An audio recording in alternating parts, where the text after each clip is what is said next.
Hello guys, it's me Sharidas. അപ്പോൾ ഇപ്പോൾ സമയം 5:22. നമ്മൾ ലാസ്റ്റ് വീക്ക് തൊട്ടേ പ്ലാൻ ചെയ്യുന്നതാണ് സൺറൈസ് കാണാൻ പോകുക എന്നുള്ളത്.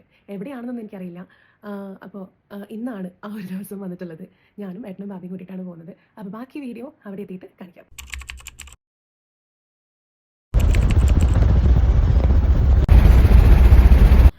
ഹലോ ഗായ്സ്, അങ്ങനെ ഫൈനലി നമ്മൾ എത്തിയിരിക്കുകയാണ്. എവിടെ? നമ്മൾ കോർഫക്കാനിൽ the view by wave sunrise കാണാൻ വന്നിട്ടുള്ളത്. സണ്ണിനെ കാണുന്നില്ല.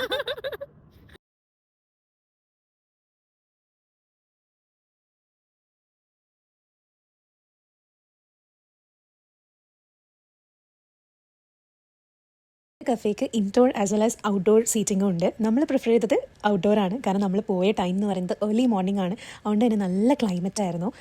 ചൂടോ കാര്യങ്ങളോ ഒന്നുമില്ല. കാരണം യൂഷ്വലി ഒരു ടൈം കഴിയുമ്പോൾ വെയിൽ തട്ടുമ്പോൾ ഭയങ്കര ചൂടായിരിക്കുമല്ലോ. അപ്പോൾ നമ്മൾ പോയ ടൈം പക്ക അടിപൊളി ടൈമിംഗ് ആയിരുന്നു. അപ്പോൾ അതുകൊണ്ട് തന്നെ നമ്മൾ ബ്രേക്ക്ഫാസ്റ്റ് കഴിക്കാൻ വേണ്ടി പ്രിഫർ ചെയ്തത് ഔട്ട്ഡോർ തന്നെയാണ്. കഫേയുടെ ഇൻറ്റീരിയർ ഇസ് ജസ്റ്റ് വാവ്. ഞാൻ അധികം പറയേണ്ട ആവശ്യമില്ലല്ലോ, കാണുമ്പോൾ തന്നെ നിങ്ങൾക്ക് മനസ്സിലാകുന്നുണ്ടല്ലോ.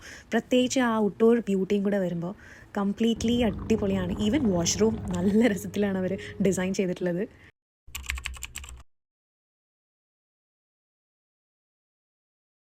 ഇതാണ് ട്രെക്കിംഗ് മാപ്പ്. എവിടെ നിന്ന് സ്റ്റാർട്ട് ചെയ്യണം, എവിടെ എൻഡ് ചെയ്യണം എന്ന് കാണിക്കുന്ന ഒരു മാപ്പാണിത്. നമ്മൾ പോകണം എന്നൊക്കെ വിചാരിച്ചു, പക്ഷേ രണ്ടാക്കും നൈസായിട്ട് ചുമയുള്ളതുകൊണ്ട് തന്നെ നന്നായിട്ട് ബ്രീത്തിങ് ഇഷ്യൂ ഉണ്ടാവും എന്ന് അറിയുന്നതുകൊണ്ട് തന്നെ നമ്മൾ പോയില്ല. പാർട്ട് 1 ഇത്രയേ ഉള്ളൂ. So stay tuned four part 2 guys. Tata.